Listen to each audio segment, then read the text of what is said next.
ప్రగతి ఎప్పుడూ credit card use చేయలేదు, కానీ స్నేహితులు అలాగే సహ ఉద్యోగులు దాన్ని ఉపయోగించడాన్ని ఆమె చూసింది. ఆమె కూడా క్రెడిట్ కార్డు పొందాలని ఆలోచిస్తోంది. అయితే ప్రగతి తన వినియోగాన్ని బట్టి కార్డుని పొందాలనుకుంటోంది. కో బ్రాండెడ్ క్రెడిట్ కార్డులు ప్రగతి లాంటి వ్యక్తులకు మంచి ఆప్షన్స్. కాబట్టి ఈ కో బ్రాండెడ్ క్రెడిట్ కార్డ్స్ అంటే ఏంటి, వాటిని ఎలా ఎంచుకోవాలో చూద్దాం. ఆమె ఎలాంటి కార్డుని పొందాలో ముందుగా మనం అర్థం చేసుకుందాం. ఎందుకంటే ప్రగతికి షాపింగ్ అంటే చాలా ఇష్టం, ముఖ్యంగా ఆన్లైన్ షాపింగ్. అందుకే ఆమె ఈ-కామర్స్ సైట్ల నుండి కో బ్రాండెడ్ క్రెడిట్ కార్డ్ని పొందాలి.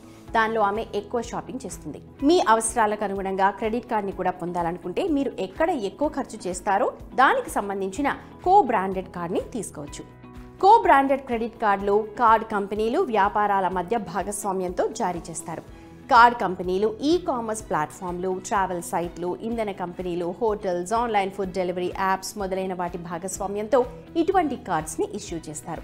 ఈ కార్డుల ప్రయోజనం ఏంటంటే ఈ కార్డులు అవసరాన్ని బట్టి రివార్డ్ ఆఫర్స్ ఇస్తుంటాయి. ఫర్ ఎగ్జాంపుల్, ఎయిర్లైన్ బ్రాండెడ్ కార్డుతో మీరు mileage rewards, lounge access, flight upgrades లేదా ప్రాధాన్య బోర్డింగ్ వంటి ప్రయోజనాలను పొందుతారు. అలాగే హోటల్ చైన్ బ్రాండెడ్ కార్డుతో మీరు రూమ్ డిస్కౌంట్స్, రూమ్ అప్గ్రేడ్స్ లేదా వసతిలో ప్రాధాన్యత లాంటి ప్రయోజనాలను పొందొచ్చు. చాలా కో బ్రాండెడ్ క్రెడిట్ కార్డులు మొదటి సంవత్సరంలో వార్షిక ఫీ మాఫీ చేస్తాయి. అలాగే కార్డ్ జారీపై స్వాగత ప్రయోజనాలు అంటే వెల్కమ్ రివార్డ్స్, బోనస్లు కూడా ఉంటాయి. ప్రయోజనాలతో పాటు మీ జీవన శైలికి అత్యంత అనుకూలమైన కార్డ్ని పొందడం గురించి ఆలోచించాలి. మీరు తరచుగా ప్రయాణిస్తుంటే ఎయిర్లైన్ లేదా హోటల్ నుండి సహా కో బ్రాండెడ్ కార్డ్ని యూజ్ చేసుకోవచ్చు. అలాగే మీరు కార్లో కనుక ఎక్కువగా ప్రయాణిస్తుంటే ఫ్యూయల్ కో బ్రాండెడ్ కార్డ్ని తీసుకోవచ్చు. మీ అవసరాలకు అనుగుణంగా లేని కో బ్రాండెడ్ కార్డ్ని ఎప్పటికి కూడా తీసుకోకూడదు. మీరు ఇప్పటికీ దీని నుండి క్రెడిట్ కార్డ్ ప్రయోజనాలను పొందుతారు, కానీ మీరు కో బ్రాండెడ్ కార్డ్ అదనపు ప్రయోజనాన్ని పొందలేరు. మీరు ఆన్లైన్లో అస్సలు షాపింగ్ చేయరని అనుకుందాం. అలాంటప్పుడు ఈ-కామర్స్ సైట్ నుండి కార్డ్ని తీసుకోవడం వల్ల ఏంటి లాభం? మీరు కార్లో ప్రయాణించకపోతే ఫ్యూయల్ క్రెడిట్ కార్డ్ని పొందడం వల్ల యూజ్ ఏంటి? ఇప్పుడు మీరు ఉపయోగించడానికి ఈజీ కార్డ్ ఏంటో చూద్దాం.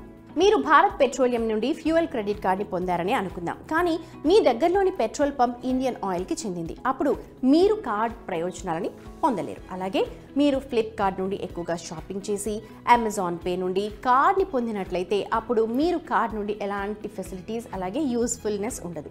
అంతేకాకుండా మీరు ఎంచుకున్న కార్డ్ ఏదైనా సరే కార్డ్ని పొందేటప్పుడు ప్రయాణ బీమా, కొనుగోలు రక్షణ, పొడిగించిన వారంటీ కవరేజ్, మోస బాధ్యత రక్షణ వంటి అదనపు ఫీచర్స్ కోసం చెక్ చేసి నిర్ధారించుకోండి.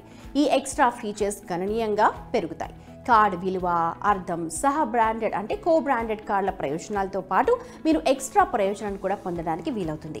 క్రెడిట్ కార్డ్ కంపెనీ లేదా బ్యాంక్ కో బ్రాండెడ్ భాగస్వామి రెండిటికి ప్రతిష్టను కార్డును పొందేటప్పుడు పరిగణించాలి. మెరుగైన కస్టమర్ సర్వీసెస్, విశ్వాసం కార్డుకి మరింత ఆమోదం బ్రాండ్ విలువతో వస్తుంది. కాబట్టి మీరు క్రెడిట్ కార్డ్ని పొందబోతున్నట్లయితే మీకు మీ అవసరాలకు అనుగుణంగా కో బ్రాండెడ్ క్రెడిట్ కార్డ్ని పొందొచ్చు. దీని ద్వారా మీరు క్రెడిట్ కార్డ్ని కలిగి ఉండటం వల్ల కలిగే ప్రయోజనాలు మాత్రమే కాకుండా బ్రాండ్ నుండి ఎక్స్ట్రా ప్రయోజనాలను కూడా పొందుతారు.